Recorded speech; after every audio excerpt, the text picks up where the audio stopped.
Kami hadirkan kembali segmen Businessman Opinion, Mitra Bisnis. Praktik jual beli demi mendapatkan status opini wajar tanpa pengecualian atau WTP dalam proses audit yang dilakukan oleh Badan Pemeriksa Keuangan BPK rupanya masih terjadi.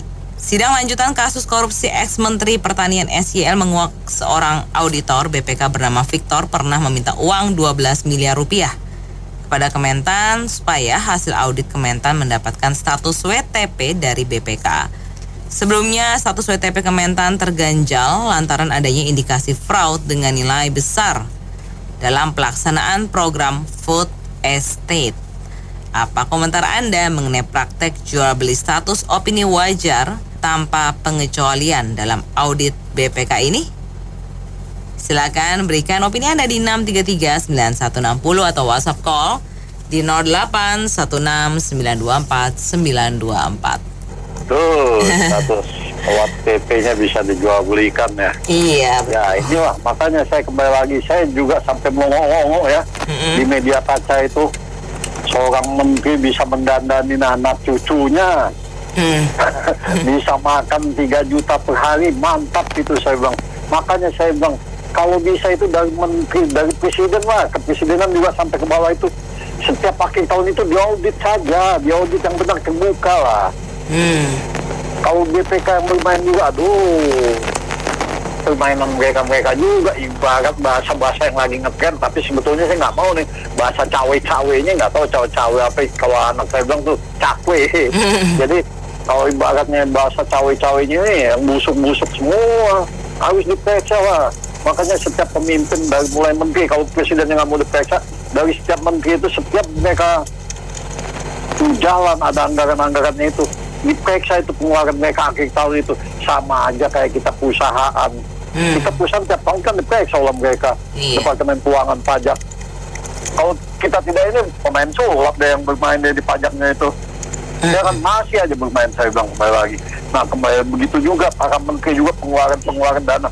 Kepolisian juga itu diperiksa juga lah.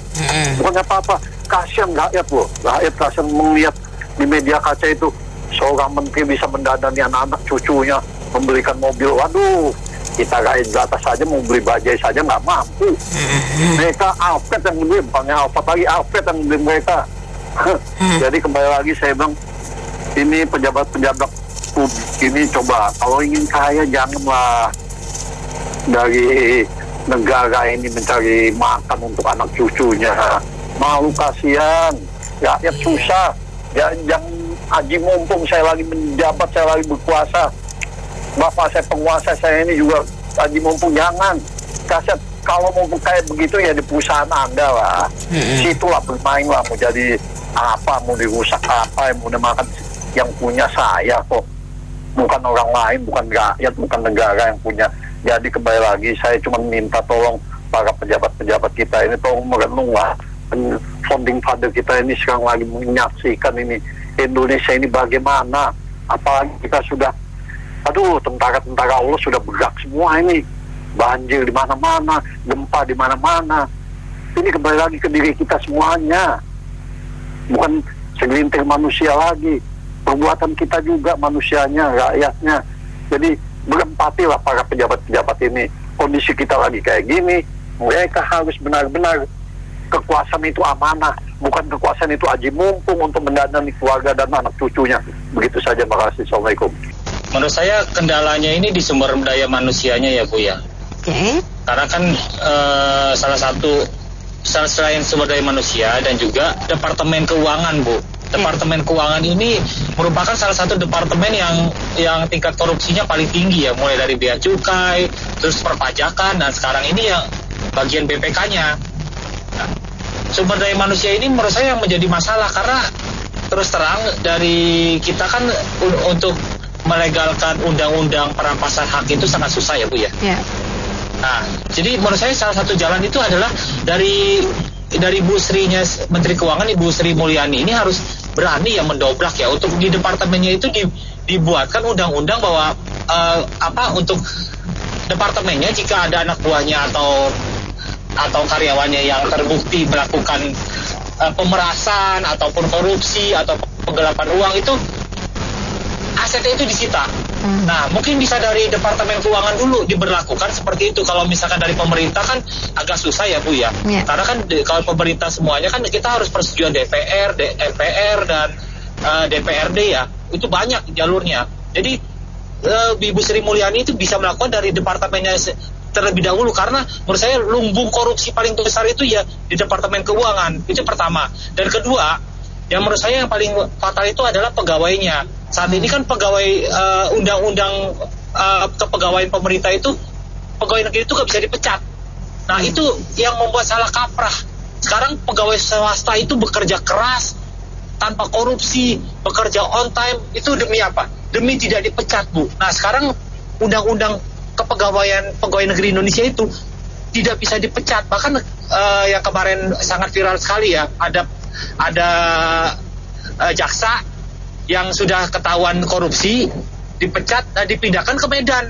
Nah itu masih mendapatkan pekerjaan dan mendapatkan jabatan di kementerian yang sama. Nah itu yang menurut saya sangat fatal. Jadi mungkin undang-undang kepegawaiannya itu bisa direformasi ya. Dari yang tidak bisa dipecat mungkin harus bisa dipecat, gitu aja. Menurut saya lucu ya, mereka sama-sama korupsi tapi saling minta duit sesama yang korupsi gitu loh. Oke. Lucu loh menurut saya. Dan itu katanya juga lihat di berita juga katanya ada duit buat naik haji gitu loh, uang sogokan. Hebat banget gitu ya, uang hasil sogokan gitu bisa buat ibadah.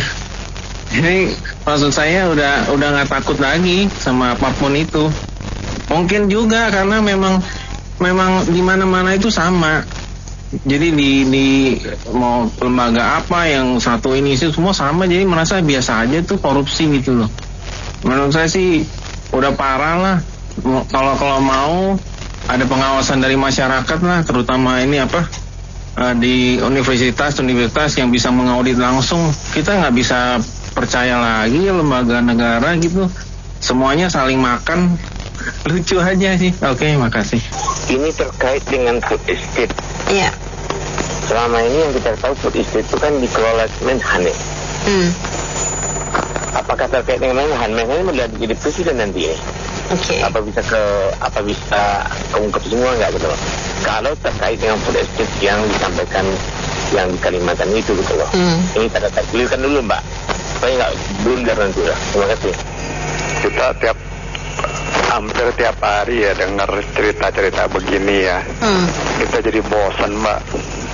Jadi artinya kita sebagai rakyat biasa, orang awam tuh udah ya apatis lah terhadap banyaknya para pejabat ya. Banyaknya para pejabat, bukannya sedikit loh Mbak.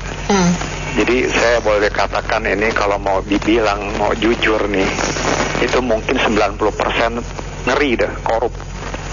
Jadi kalau kita lihat begini, yang enak adalah apa? Pengacaranya, polisinya, hakimnya, jaksanya, itu semua bagi-bagi Mbak. Itu sudah pasti. Karena nggak ada efek jerah, nggak ada rasa kapok, nggak ada rasa malu, begitu loh Mbak. Coba aja diperiksa kalau nggak percaya rekeningnya. Coba aja diperiksa atau penjara-penjara untuk koruptor kelas menengah ke atas lah. Itu penjaranya ada AC apa enggak? Iya.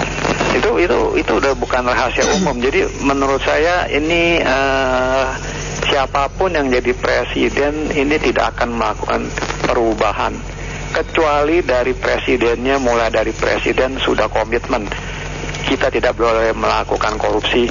Kita udah mulai benar-benar serius membenahi negara ini seperti negara-negara yang lain kalau mau maju ya. Tapi kalau enggak, lama-lama anggaran kita, APBN kita jebol. Terima kasih. Dari pertama merdeka Indonesia ini dari penjajahan, dan itu didirikanlah satu bangsa disebut Republik Rakyat Indonesia. Sampai pada sekarang ini berbentuk cikal bakal dari kepemudaan. Intinya negara itu dibangun dari kepemudaan. Dari pemuda inilah terbentuk yang ekstrim maupun yang pasif. Negara dibentuk sedemikian rupa. Saya mindsetnya sekarang lagi rasional berpikirnya, jadi gimana ya, Indonesia ini cukup luas, beragam, dan terdiri dari kepulauan. Artinya mindset yang saya pikirkan, politik dalam negeri ini kita nggak tahu menahu bagaimana untuk dihadapi. Begitu juga mereka orang pemerintah yang ini menghadapi regional maupun internasional. Di situasi seperti itulah kembali kepada yang tadi, ada yang ekstrim, ada yang pasif. Disitulah mindset masyarakat dengan pencitraan wartawan, jurnalis mengidentifikasi bahwa si A jelek, si B bagus. Dengan demikian, opsi dari opini itulah terbentuk dari satu paradigma manusia atau masyarakat yang menggiring kepada sesuatu isu sosial. Dan isu sosial inilah yang membentuk suatu gagasan ke depannya menjadi opini. Badan Pusat Statistiknya itu sudah memiliki data. Artinya negara sudah mengetahui betul siapa pencurinya, siapa barang buktinya, dan segala macamnya. Artinya kita nggak bisa mencampur itu. Karena kita lihat skala pembangunan itu terbangun dari PPN, PPH, begitu juga kontrak pabrik, begitu juga kontrak Freeport dan lain sebagainya. Terciptalah Indonesia. Sebutir pasir di Indonesia ini membentuk satu negara. Dari tahun Indonesia merdeka 1945, kita boleh beropini bahwa korupsi adalah satu butir pasir menjadi Indonesia seperti sekarang. Ya, saya pikir selama ini fokus kita banyak ke pembangunan yang bentuknya fisik seperti infrastruktur, banyak bangunan jalan-jalan, bandara, pelabuhan. Akan tetapi pembangunan mental itu sangat-sangat tidak diperhatikan. Malah ada kecenderungan bagi pemimpin kita, ya Pak Jokowi saat ini lebih fokus dan menggunakan KPK itu sebagai alat politik. Jadi maksud saya ini fokusnya mesti benar-benar sudah diganti. Kita dalam situasi yang gawat untuk pembangunan mental, pembangunan karakter bangsa Indonesia yang mudah-mudahan yang jujur, yang bersih dan berwibawa. Jadi fokusnya harus benar-benar dari dan atas untuk benar-benar serius memanfaatkan momentum pembangunan ini juga untuk memperbaiki karakter bangsa Indonesia. Dimulai dari pejabat-pejabat dan benar-benar serius untuk memberantas korupsi. Itu yang penting saya rasa. Menurut saya terjadinya praktek jual beli ya WTP ini kan wajar tanpa pengecualian ini karena adanya suatu barometer yang tidak terukur dengan pasti ya, dengan tepat ya. Karena saat ini kan hanya penilaiannya itu hanya orang dan di atas kertas, bukan penilaian dari suatu pencapaian suatu target. Nah, makanya karena pencapaiannya itu di atas kertas bisa diperjualbelikan akhirnya. Nah, menurut saya yang menjadi kendala itu ya manusianya sendiri. Mungkin ya menurut saya ya mungkin kalau ini masalahnya di Menteri Keuangan lagi ya Bu ya. Seperti kayak kemarin kan di Bea Cukai, nah sekarang di BPK. Kayaknya nggak habis-habis. Mungkin reformasi di Kementerian Keuangan ini yang harus kita kedepankan terlebih dahulu ya, dan pemakaian teknologi. Karena kalau untuk sistem-sistem penilaian seperti wajar tanpa pengecualian itu kalau nggak pakai AI itu dan pakai barometer yang pasti itu, saya rasa akan terjadi seperti yang kayak saya sudah audit penting sih, penting. Tapi ya saya nggak ngomong tentang audit ya. Sebenarnya visual aja deh kalau saya punya usaha, sering kontak dengan Depnaker, SDM gitu ya. Saya kaget tuh kalau misalkan kesana sore gitu, jam 2, jam setengah 3 gitu ya. Ini saya nggak ngomong korupsi yang lain lah ya. Korupsi yang secara visual terlihat gitu. Mereka nggak produktif. Jam 2 udah ada, saya disuruh jam 2 tuh di belakang Pak, disuruh datang ke belakang gitu. Padahal kami kan ada proyek yang menurut saya cukup baik untuk pembinaan UMKM terkait otomotif ya. Lalu pas saya ke sana tuh, waduh mereka pada duduk apa gitu. Berapa kali tuh saya lakukan seperti itu kunjungan. Nah mereka begitu ya. Jadi jangan, oke lah, yang ketahuan nih yang di atas gunung, di laut nih, di atas laut ya, iceberg teori gitu ya. Tapi yang di bawah-bawah juga ada tuh. Itu kalau dijumlahin ya korupsinya juga besar ya. Waktu mereka, kompetensi mereka, terus sama apa yang dikerjain, efektif, oke dikerjain, efektifkah gitu ya. Itu begitu banyak tuh, menurut saya itu perlu ada pembinaan lagi tuh, perlu ada direformasi sih menurut saya sih, kalau yang namanya BUMN, instansi itu perlu direformasi gitu, menurut saya sih gitu.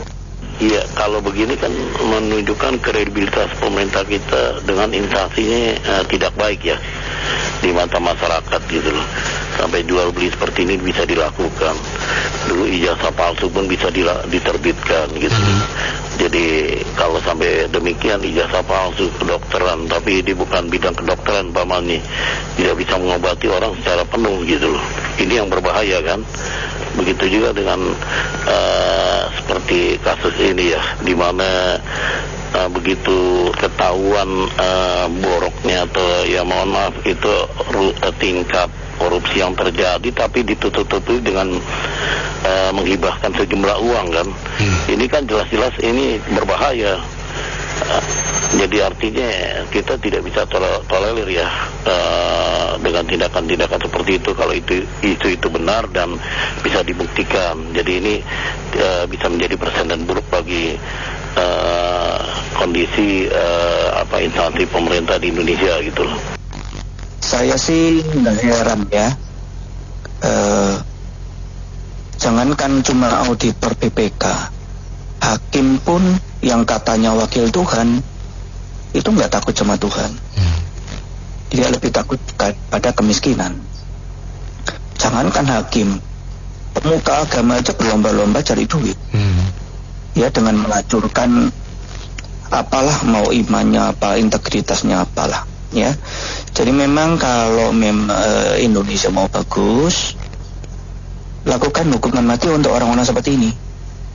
Karena dari persidangan kita akhirnya tahu banyak sekali orang yang terpaksa harus korupsi, terpaksa harus proyek fiktif dan lain-lain, melakukan banyak hal untuk mengumpulkan uang karena diperas. Nah, sebetulnya BPK itu lembaga negara atau lembaga preman. Ya, harusnya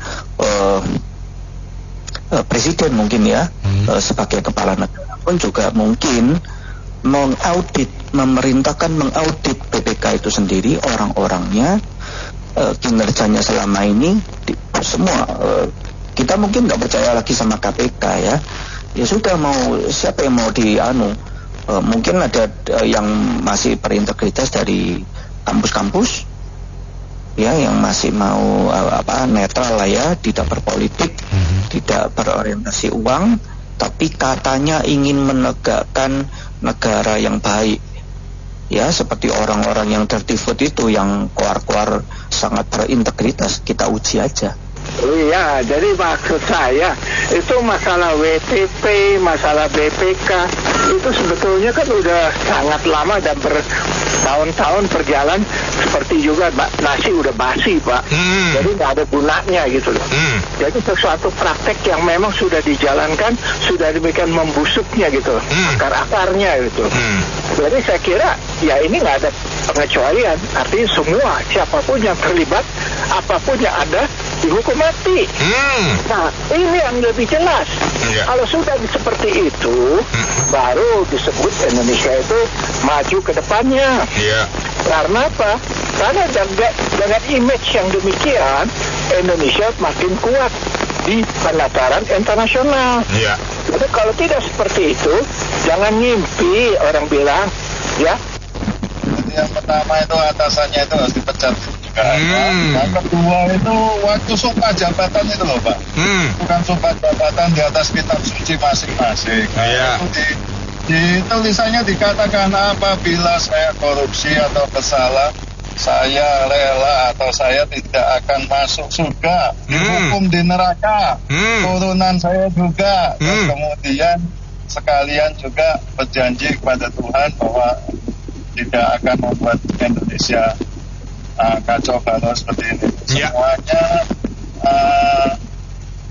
banyak sekali yang korupsi, jadi tidak ada atasannya pun yang bersih ya. Mungkin kayak Bu Sri Mulyani susah juga membongkar karena anak buahnya ini sudah punya turun-temurun caranya, terus kemudian semuanya jadi mainnya bareng-bareng mintanya juga terang-terangan, karena dia juga melihat kalau misalnya dari pejabat yang lain atau dari pengusaha ada main terus dianya jadi BPK, jadi pengecek juga sama aja. Jadi hakimnya ini nggak ada yang bersih banget ya. Mungkin ditaruh Pak Ahok di situ pun di bawah-bawahnya main disikatin semua juga ya, mungkin nanti Indonesia akan bersih. Jadi caranya ada waktu sumpah jabatan itu, dia bersumpah di atas kitab sucinya menyatakan bahwa kalau dia melakukan korupsi, dia harus bersedia masuk neraka, tidak disalahkan dan macam-macam. Terima kasih. Sebetulnya nggak heran ya, orang dari masa ke masa nggak ada hukuman yang setimpal, mau sampai kapanpun juga penyakitnya begini. Ya, kalau kita ngelihat orang di luar negeri, orang luar negeri nih, lihat orang Indonesia isinya apa Pak? Korupsi, ya. Terus nanti pemerkosaan. Terus nanti apalagi utang, udah itu muter-muter di situ tuh dari tahun ke tahun isinya berita online-nya isinya begitu aja, ya nggak ada kemajuan sama sekali. Tempat melakukan pelanggaran hukum juga biasa-biasa aja, orang nggak ada hukumannya, bisa diperjualbelikan kayak gitu.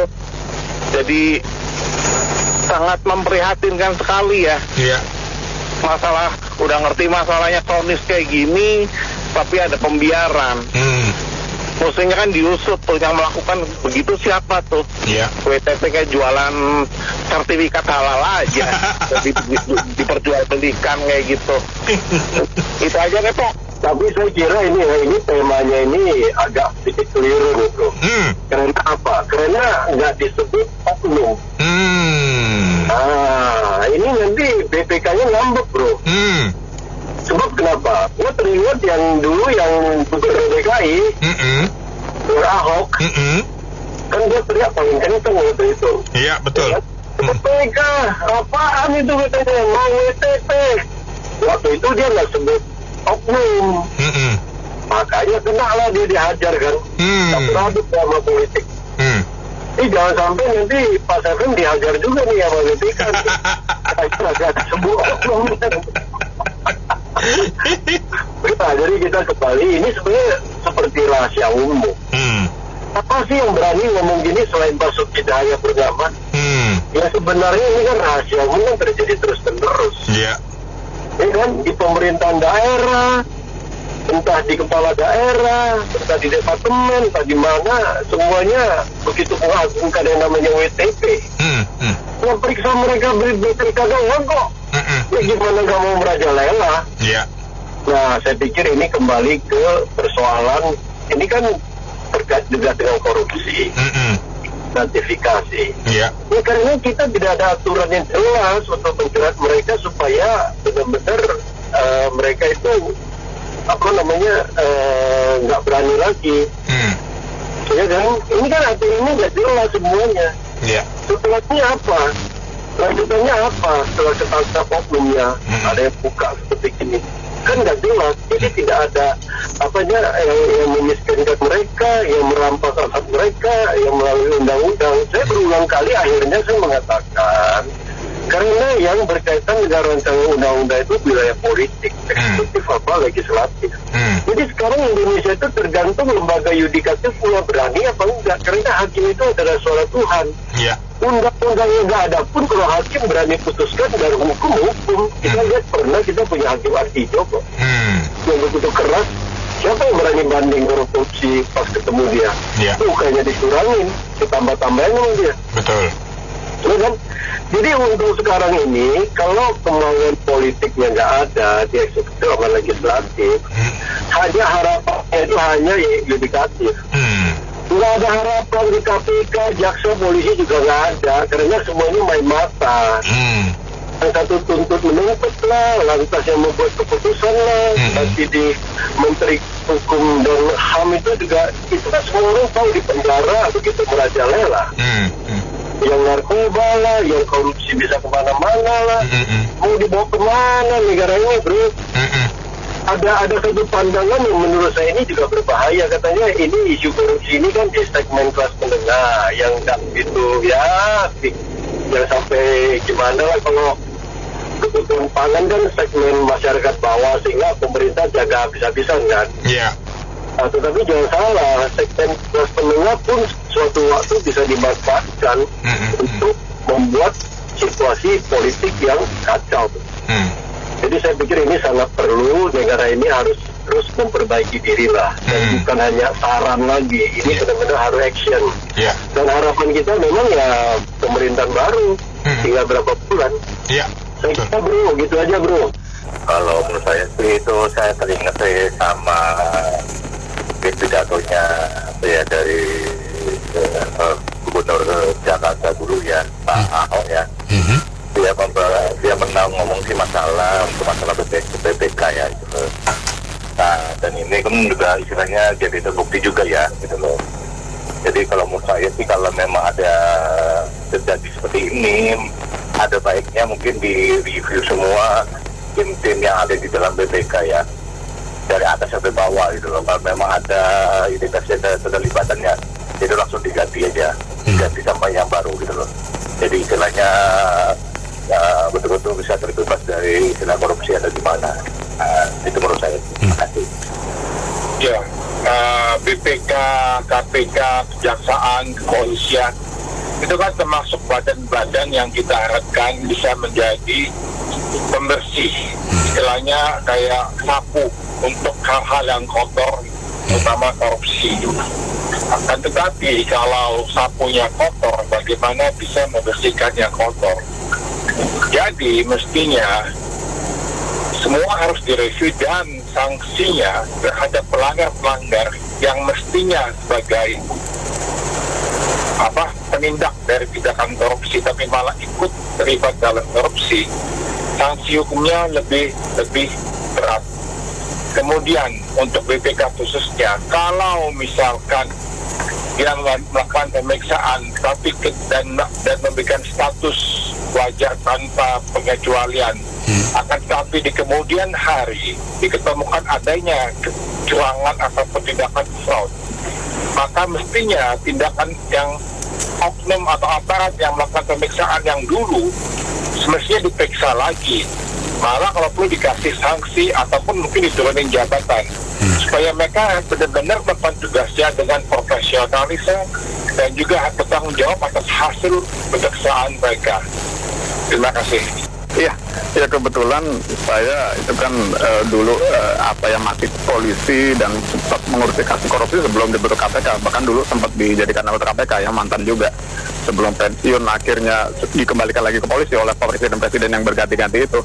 Dan memang salah satu kenapa korupsi merajalela itu memang salah satunya adalah alasannya aparat penegak hukumnya kemungkinan banyak oknum atau bisa diajak nego, termasuk aparat auditornya atau BPK ya, Badan Pengawas Keuangan atau yang lain mengawasi audit itu tahu sama tahu pada akhirnya di belakang layar atau memberi laporan yang fiktif tapi bagus-bagus ya, wajar tanpa pengecualian, seolah-olah udah beres segalanya, bersih murni, padahal sih banyak praktek korupsi di dalamnya.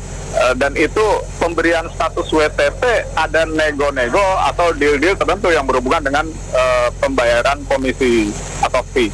Itu dari dulu terjadi sebelum ada KPK dan sampai sekarang masih terjadi. Ini mungkin korupsi kalau penegakan hukumnya dan para pengawasnya belum bersih, penegakan hukumnya belum berat hukumannya, dan pengawasnya belum benar-benar bersih dan jujur, kemungkinan sulit untuk hilangnya di negara kita. Kan harusnya hukumannya berat itu hukuman mati ya, dan dimiskinkan. Jadi membuat efek jerah pada takut yang lainnya. Lalu pengawasnya juga kalau terlibat ya harus siap-siap aja dipecat dengan tidak hormat dan harus dihukum yang berat. Kalau tidak begitu tidak membuat efek jerah juga pengawasnya atau auditnya atau dan lain-lain. Nanti bisa diajak nego lagi, sama juga bohong. Apalagi udah remisi-remisi, kalau hukuman koruptor tuh juga masih bisa bebas bersyarat. Wah, sama aja bohong kalau gitu mah, main-main kemungkinan ya. Tapi uang kas negara kita bisa terkuras banyak. Padahal itu salah satunya sumbernya adalah uang rakyat bayar pajak. Kemungkinan seperti itu. Terima kasih sama gua tuh. Ini Indonesia cuma satu, hukumnya juga nggak keras gitu. Kalau hukuman saya di atas 1 miliar, saya hukuman pasti jerah. Satu, kedua, kalau saya lihat di sini Indonesia sekarang mesti potong satu generasi lah. Itu pada elit-elit mana sih yang bersih? Itu potong semua tuh. Ini mesti dari militer lah yang masih muda, mungkin pangkat kolonel ini naik, itu yang bersih. Kalau nggak begitu mah Indonesia sampai kapan juga sama.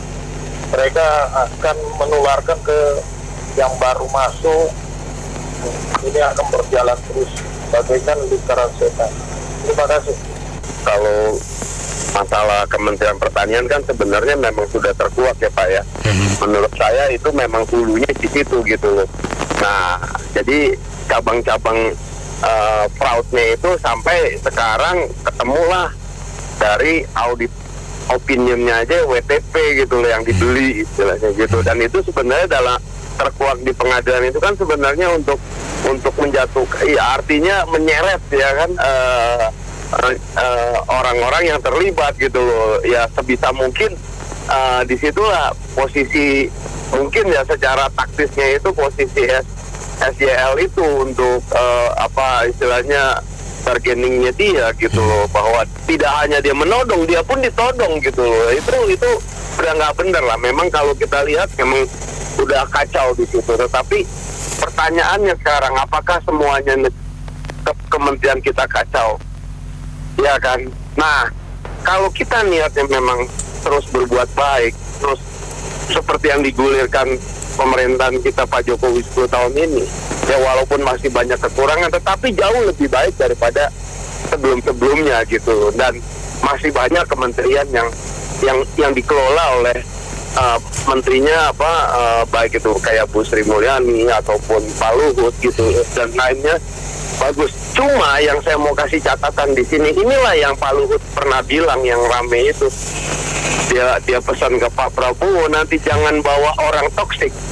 Nah ini terlihat gitu loh bahwa sudah berapa menteri yang terlihat toksik yang berasal dari partai gitu loh. Yang mana dulu ada menteri sosial dari PDIP, bayangkan ya kan. Bahkan di kabinet presiden sebelumnya Jokowi juga banyak orang partai yang terlibat, bahkan banyak yang dari partai penguasa yang biru-biru itu yang lebih parah daripada zaman sekarang. Tetapi garis merahnya kalau kita simpulkan, toksik ada di partai. Nah makanya menurut Pak Luhut jangan bawa orang toksik. Bukan semuanya orang partai itu toksik, tetapi pilihlah yang tidak toksik gitu. Saya rasa Pak Prabowo nanti sebagai penggantinya Pak Jokowi sudah mengetahui itu gitu. Nah jadi itu aja Pak. Jadi menurut saya ya ini harus dibuka terus ya. Selesai. Tetapi kita harus jangan pernah lelah untuk tahu. Kalau kagak ya mau udahan Indonesia gitu aja Pak. Sebenarnya begini, itu kan audit ya. Audit itu kan terdiri dari 3 pihak. Pihak yang mengaudit adalah namanya Badan Pemeriksa Keuangan. Kemudian yang diaudit namanya kementerian. Nah, kemudian satu lagi interaksi antara keduanya. Nah, sebenarnya kalau mau ya mungkin sudah akan menjadi semacam habit ya, menjadi budaya. Semua yang menjadi kementerian, jadi menteri atau pejabat eselon dan juga di pihak BPK itu harusnya hari pertama mereka terpilih itu harus ikut yang namanya pendidikan moral Pancasila, dan kedua yang namanya kewiraan. Jadi maksudnya merasa memiliki sebagai warga negara itu harus diadakan semacam 1 minggu untuk pelatihan dan semacam refresh gitu loh tentang pendidikan moral Pancasila. Pertama, maksud saya itu dari pihak BPK sebagai auditor, dia kan udah tahu nih tugasnya, dia kan mengaudit ya kan kesehatan satu kementerian. Kedua, dari pihak kementerian sendiri itu kan dia punya kewajiban menampilkan apa adanya, sehingga pada saat pemeriksa akan timbul catatan untuk perbaikan ke depannya.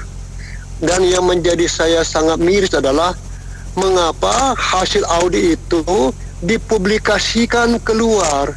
Jadi WTP wajar tanpa bla bla bla segala macam itu dipublikasikan. Jadi seakan-akan itu jadi kebanggaan kementerian. Ternyata setelah diumumkan ke publik dan dipublikasikan, ternyata ada something di dalam yang tidak benar. Jadi menurut saya itu kan hasil audit harusnya internal, tidak perlu diekspos, bahkan tidak perlu diadakan seremonial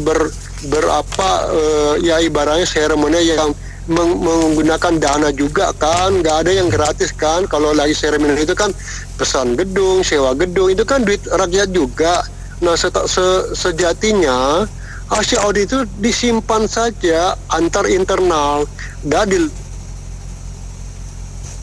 ya Pak Lompo, tidak perlu euforia. Wah, kementerian saya WTP ternyata ya borok juga dalamnya kan. Jadi menurut saya itu cukuplah ya namanya audit, hasil audit itu internal saja, tidak perlu ada tidak perlu adanya euforia bahwa ini kementerian gua begitu loh. Jadi 3 hal yang itu harus dibenahi. Jadi pihak auditor, pihak yang diaudit, dan relasinya adalah hasil audit itu tidak perlu dipublikasikan. Semoga negara kita semakin baik ke depannya. Amin. Itu aja kita harapkan sebagai warga negara. Kenapa? Karena kita nggak setengah bangkam, kita hanya jadi penonton. Tapi kita pasal kita memberikan pendapat dianggapnya mengganggu. Jadi demikian. Itu praktek itu udah dari dulu, Bu. Sejak saya masih kerja dulu udah terjadi seperti itu. Terutama pajak. Itu BPK itu kan pajak juga. Itu udah dari dulu lah. Sistem pemerintahannya bukan parlemen, bukan presidensial tapi prakteknya parlemen, banyak partai. Jadi gontok-gontokan aja itu. Karena apa? Semua peraturan itu dibikin oleh DPR. Nah kalau DPR yang nggak menyenangkan, ya nggak jadi tuh, nggak jadi undang-undangnya. Seperti contoh undang-undang tentang ART, rumah tangga itu, pembantu rumah tangga, PRT. Itu nggak selesai, udah hampir 30 tahun. Karena apa? Undang-undang itu tidak menguntungkan begitu. Jadi kalau nggak menguntungkan ya nggak dibikin-bikin tuh undang-undang. Itu begitu aja. Jadi nggak ada harapan lah untuk kita bisa bagus negara kita ini. Kalau proses jual beli ini biasanya, apalagi proses jual beli untuk hasil audit, biasanya akan terungkap begitu bermasalah, Bu. Dan ini kan adalah cerita yang lama yang sering kita temuin. Bahkan saya masih ingat terakhir waktu Gubernur Jakarta sebelumnya Pak Basuki Cahayapurnama atau Ahok itu pernah menyatakan bahwa BPK itu sarang gitu. Nah, ini kan kembali membuka mata kita terkait dengan ini. Jadi ya mungkin kalau menurut saya yang harus diperbaiki bukan mekanismenya tahapan dalam proses auditnya, tetapi dalam penerapan hukuman. Kalau memang sudah terbukti bersalah dan lain-lain, harus lebih keras.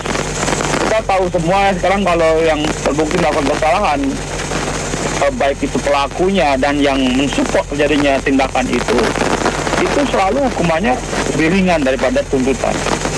Itu dari saya, Bu. Ini sebenarnya sebelum ini juga kita sering dengar ya berita macam-macam begitu. Tapi akhir ini itu semakin ketara ya. Jadi segala hal yang ada di negeri ini sepertinya komoditas, bisa diperjualbelikan. Keadilan bisa dijual beli. Anda mau hukuman berapa? Bisa. Ya. Nah, lolos sesuatu bisa jual beli. Ya. Kemudian ada partai, baru ada hari ini punya berita juga. Itu caleg yang dapat suara terbanyak bisa mundur, kasih yang keduanya naik. Apa yang terjadi itu? Padahal rakyat udah bersusah payah milih dia loh. Jadi segala hal tuh menurut saya ada harganya di negeri ini ya. Anda nggak lulus sekolah, bisa beli ijazah. Ya, segala hal bisa dijual beli. Semakin ketara. Jadi kita menuju ke digitalisasi mungkin kali ya. Maksudnya digitalisasi ya itu menjadi angka-angka. Jadi mau jadi apa? Kita nanti mungkin 2045 katanya Indonesia Emas.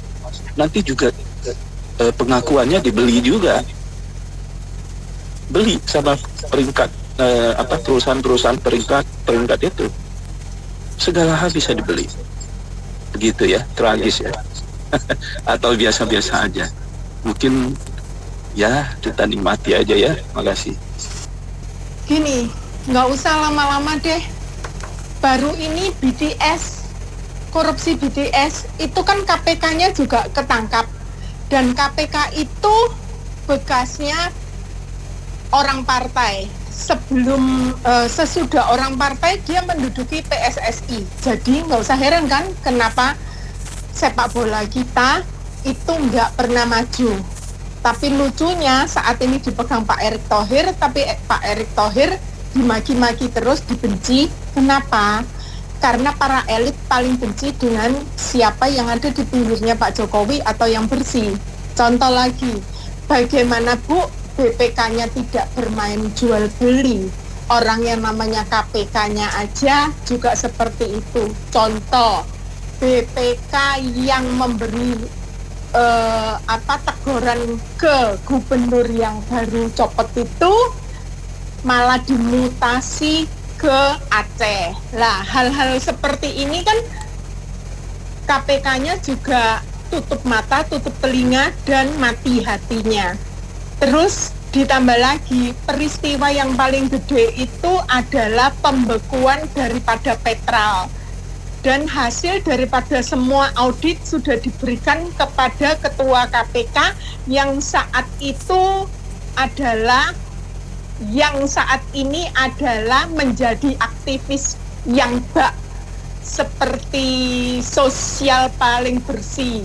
Nah, itu sampai sekarang kan tidak diapa-apain, Bu. Nah, jadi ya nggak usah heran deh, di Indonesia ini pintar-pintaran. Kalau yang nggak pintar ditindas. Makasih. Ya menurut saya sih ini yang cuma baru ketangkep aja sih. Mungkin yang belum ketangkep masih banyak ya. Kita kayaknya setiap hari ada aja gitu loh yang berita-berita kayak gini. Ya saya merasa sih cara penanganannya sama, ya bakal begitu terus, nggak bakal ada yang kapok gitu loh. Menurut saya juga peradilan di Indonesia juga menurut saya harus ada kayak di Amerika lah, ada jurinya juga. Jadi biar meminimalisir ada korupsi kan. Kalau misalnya hakimnya bisa disuap ya, tapi kan belum tentu jurinya bisa gitu loh. Ya menurut saya sih dengan cara yang sama ya hasilnya nggak akan jauh berbeda, nggak bakal ada yang kapok. Cuma hukuman berapa tahun, coba itu yang bus kemarin tuh yang kecelakaan, dituntut 15 tahun lah. Ini korupsi itu yang kena banyak loh, bisa jutaan orang gitu loh. Cuman hukumannya ya berapa tahun doang. Makanya saya bilang nggak bakal bener. Itu aja sih. Oke, makasih. Begini, di dunia itu memang sulit. Susah lah kalau soal itu, tergantung jiwanya gimana. Ya dia punya imannya. Susah di dunia di mana negara pun. Di Tiongkok hukum itu tegas masih ada kok. Soal saya kan dulu pernah ke sana lama. Bisa susah lah kalau soal duit ya. Ya kita lah tergantung kita pintar-pintar lah cari duit yang benar deh. Sebenarnya mah kayak gini gak aneh gitu loh. Kalau inget dulu ya kasusnya Sumber Waras tuh, Sumber Waras. Bogor itu Pak Ahok mau ditekan oleh anggota BPK ya kan, dibilang inilah itu biasa. Jadi pilihannya dua kalau BPK itu cari-cari kesalahan gitu loh. Entah dia mau nama, mau cari muka atau dia terlibat bukan lainnya, bukan sekutunya gitu ya, atau cari duit gitu loh. Itu bukan hal yang aneh. Jadi negara ini tuh emang sudah rusak ya, dari legislatif, yudikatif gitu loh, udah rusak ya. Untungnya itu ya ada menteri presiden kita sekarang belum sempurna tapi masih oke. ada menteri-menterinya juga masih oke sebagian gitu loh. Untungnya itu tinggal tunggu waktu aja, nanti misalnya pemerintahan yang selanjutnya ini bagaimana presiden dan menteri-menterinya ini, akankah Indonesia akan jadi seperti negara Venezuela, Argentina atau Brazil mungkin. Itu tinggal tunggu waktu saja sebenarnya. Jadi yang sudah terbukti nih, yang sudah pasti sudah terbukti, itu semua sumpah jabatan semua tuh nggak berlaku semua itu. Hampir nggak berlaku semua sumpah. Mereka pejabat pemerintah semua kan disumpah. Itu nggak ada artinya, semua bullshit. Pendidikan agama bullshit. Ya, semua hampir nggak berlaku semua, itu cuma buat apa namanya ya? Buat kelihatan manis saja itu. Jadi percuma lah kegiatan keagamaan itu tiap waktu semua itu tidak berguna semuanya. Mungkin ada baiknya itu balik jadi negara kayak Singapura gitu, nggak ada agama. Mungkin itu aja ya. Betul yang dibilang Ahok. Bagusnya memang BPK dibubarkan. Saya setuju. Karena mereka ini bikin problem, cari-cari uang. Padahal kalau saya pikir gaji mereka tuh udah tinggi loh. BPK terus apalagi kayak KPK sekarang juga begitu. Coba di audit berapa pengeluaran negara untuk membayar salary mereka itu. Saya memelas sekali. Coba itu satu menteri yang baru ketahuan yang minta ini minta itu, padahal menteri itu udah cukup. Saya pikir udah lebih dari cukup. Apa nggak malu ya untuk hidup keluarganya semua dari negara loh. Padahal udah dibiaya, itu termasuk telepon mereka kan ditanggung. Mereka nggak kasihan apa, Mbak? Kalau kita lihat, saya hari-hari kalau lihat di jalan tukang ojek, Grab dan sebagainya itu, kadang-kadang mereka tuh cari 50, 25 uang, bajunya udah lusuh. Seharian di jalan, apa nggak kasihan ya menteri-menteri itu lihat rakyat cari duit begini. Baru kita rakyat bayar pajak, mereka semena-mena memakai uang rakyat gitu loh Mbak. Nanti apalagi nanti nih akan mau diangkat 40 menteri, bayangin berapa keuangan negara yang akan membiayai menteri-menteri yang akan diangkat oleh Bapak Prabowo. Jadi saya pikir mestinya menteri itu dikurangi. Seperti di Jepang yang tadinya 22 jadi 16 apa 12. Ini enggak, malah menterinya bertambah. Saya enggak habis pikir tuh menteri-menteri kok kerjaannya setiap hari kita lihat itu di TV. Nilai uang rakyat, korupsi besar-besaran sekali, triliunan loh. Terima kasih Mbak. Kalau saya pikir ya korupsi itu nggak habis-habisnya lah di negara ini. Jadi kita bikin KPK, kalau KPK diaudit juga korupsi ada di situ. Kepolisian mau diaudit, di situ juga BPK kaya di situ. Mau Kejaksaan Agung juga sama. Saya pikir coba kita mulai dari total PNS, karena sudah ada sistem online, aplikasi yang bagus. Potong aja 80% PNS di negara ini jadi 20%. Itu aja satu. Jadi pensiutan tenaga PNS sehingga bisa dimonitoring harta kekayaan mereka, pembuktian terbalik dari mereka dapat duit. Karena sulit ya, PPATK juga diam aja gitu loh, lihat para PNS ini kaya raya. Kalau tidak ada viral, kalau tidak ada eksploitasi dari media, mereka diam aja. Mereka lah garda terdepan yang tahu transaksi itu semua. Jadi di kejaksaan juga dari kunci. Coba 80% PNS yang lembaga negara ini dikurangin jadi tinggal 20%. Karena menurut Pak Jokowi itu ekonomi negara ini digerakkan oleh 65% UMKM loh Mbak. Pemasukan negara ini. Swasta 65% negara ini bisa berdiri dari UMKM. Ya kita ini orang yang jual kuliner apa ini semua bisa berdiri negara ini. Jadi negara ini digerogoti oleh semua koruptor itu aja. Jadi kita nggak usah bahasnya korupsinya, bagaimana mengevaluasi kembali rekrutmen PNS dan ASN ini. Kecuali tentara dan polisi mungkin perlu diperkuat ya, diperbanyak. Itu aja, terima kasih. Baik, terima kasih Pak Rudi atas opini dan semua mitra bisnis yang sudah bergabung dalam sesi kali ini. Saya Anita Wijaya.